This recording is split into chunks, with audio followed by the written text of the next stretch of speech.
چیزوں کے سلسلے میں ان کے اہتمام پر تعجب ہوا۔ وہ اسی طرح خردوں کی ہمت افزائی کرتے تھے۔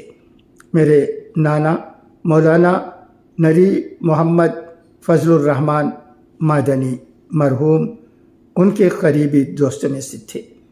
جامعۃ الفلاح سے فراغت کے بعد انہوں نے سعودی عرب کی جامعات میں داخلے کے لیے مجھے ایک تحریری سفارش لکھ کر دی۔ وہ تحریر اب میرے پاس ان کی یادگار کے طور پر محفوظ ہے۔ علمی دنیا میں بڑا نام پیدا کرنے کے باوجود ڈاکٹر فی عبد الرحیم کے اندر علمی غرور اور تعلیٰ کا شائبہ تک نہیں تھا۔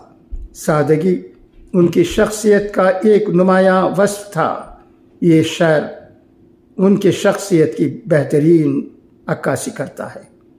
جمال بھی تھا، کمال بھی تھا، مگر وہی بات تھی کہ گویا درخت کو خود اسی کے پھل نے زمین کی جانب جھکا دیا تھا۔ مضمون نگار، نیو کالج چنئی کے شعبہ سماجیات میں اسسٹنٹ پروفیسر ہیں۔